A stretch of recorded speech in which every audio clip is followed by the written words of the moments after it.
Hello guys, কেমন আছেন? আশা করি আপনারা খুব ভালো রয়েছেন। আজ আমি একটা এক্সপেরিমেন্ট করব, সেটা আপনাদের খুব ভালো লাগবে। আপনারা ক্লাস 8 বা 9-এ পড়েছেন জলের তড়িৎ বিশ্লেষণ সম্পর্কে। সেইখানে আমার মনে রয়েছে এখনও অ্যানোডে অক্সিজেন উৎপন্ন হতো এবং ক্যাথোডে হাইড্রোজেন উৎপন্ন হতো। আজ সেটা আমরা বাড়িতে বসে এক্সপেরিমেন্ট করব।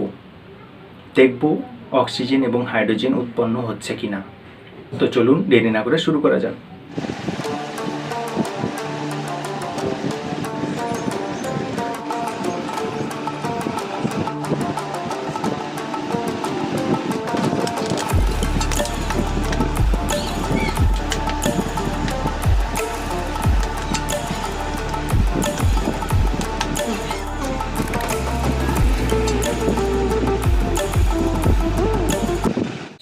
তো বন্ধুরা, এইখানে আমি একটা বোতলকে এখানে কেটে নিয়েছি।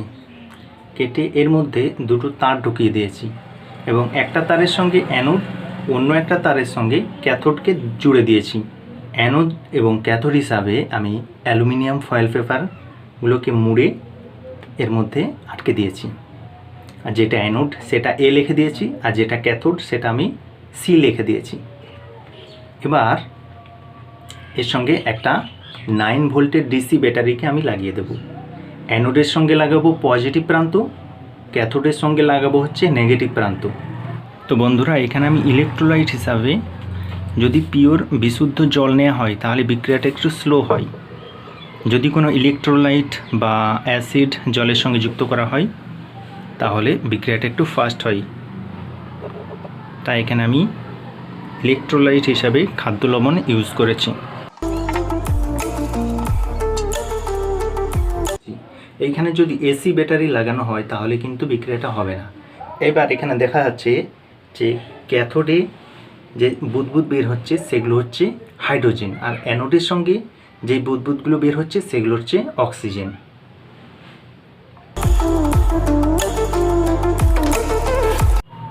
এটা ক্যাথোড,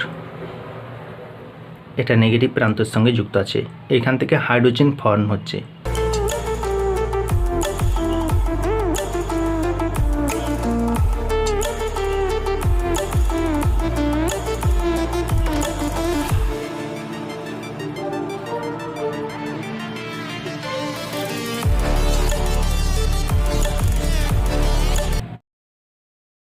তো বন্ধুরা, প্রায় 1 ঘন্টা হয়ে গেল, এখনও দেখুন রিয়াকশন হচ্ছে।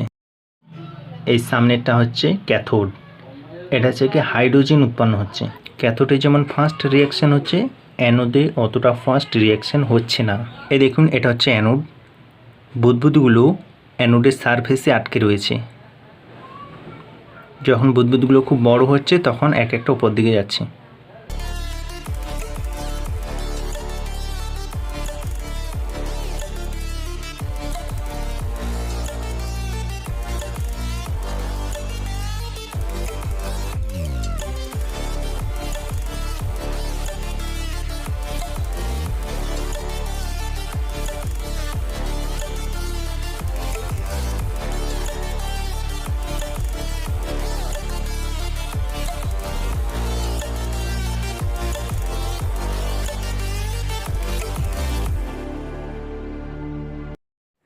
প্রায় 2 ঘন্টা পর আমি এসে দেখি ক্যাথোডের তারটা ছিঁড়ে গেছে। এই দেখুন, কিন্তু স্পষ্টত দেখা যাচ্ছে ক্যাথোডের তার থেকে কিভাবে ধোঁয়ার মতো হাইড্রোজেন গ্যাস উৎপন্ন হচ্ছে। তো বন্ধুরা, ছিঁড়ে যাওয়ার জন্য আমি আরেকটা সার্কিট বানিয়ে নিচ্ছি। এই দেখুন। তো বন্ধুরা, দেখতেই পাচ্ছেন আমি সার্কিটটাকে চেঞ্জ করে দিলাম। এবার একটু কম জল নিয়েছি। এইটাকে আজকে আমি সারা রাত রেখে দেব, তারপরে দেখব বেলুনটা ফুলেছে কিনা। প্রায় 2 ঘন্টা পর বন্ধুরা, এই দেখুন কত সুন্দর রিয়াকশন হচ্ছে।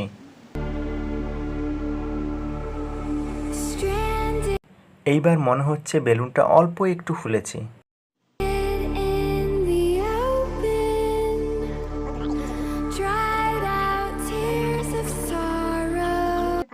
বন্ধুরা, এইখানে অ্যালুমিনিয়াম ফয়েল পেপারগুলো ক্ষয় হয়, সেই জন্য অ্যালুমিনিয়াম ফয়েল পেপারগুলো বিচ্ছিন্ন হতে পারে। যেহেতু এটাকে আমি সারা রাত রেখে দেব, আমি জানি না পরের দিন এটা কি হবে। আর দেখব যে এটা ফুলছে কিনা। সো গাইজ, দেখুন কত সুন্দর রিয়াকশান হচ্ছে। এইখানে আমি ভিডিওটার স্পিড 2x করে দিয়েছি এবং সাউন্ডটা ম্যাক্সিমাম করে দিয়েছি। দেখুন কত সুন্দর একটা সাউন্ড হচ্ছে।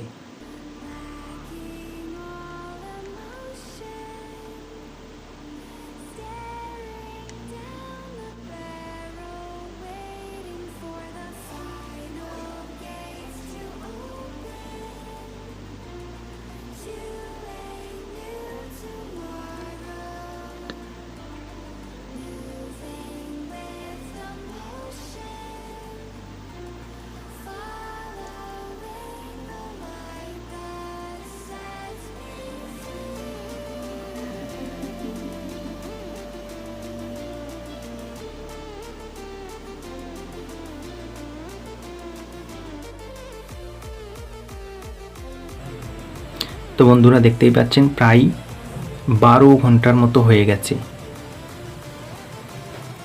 আর এইখানে লিগও হয়ে গেছে, এই জন্য হালকা হালকা জলও পড়ছে, কিন্তু বেলুনটা একটু ফুলে উঠছে। এই দেখতে পাচ্ছেন বেলুনটা অল্প একটু ফুলেছে। আর এইখানে লিক হয়ে যাওয়ার জন্য এদিকে হালকা হালকা জল পড়ছে, আর সেই জন্য বায়ুর চাপও কিছুটা ধীরে ধীরে কমে যাচ্ছে। সেই জন্য বেলুনটা ঠিকঠাক ফুলছে না, না হলে আরও বেশি করে ফুলতো হয়তো। তো বন্ধুরা, ভিডিওটা শেষ পর্যন্ত দেখার জন্য আপনাদেরকে অসংখ্য ধন্যবাদ জানাই। ভিডিওটা ভালো লেগে থাকলে একটা লাইক করে দেবেন। টাটা।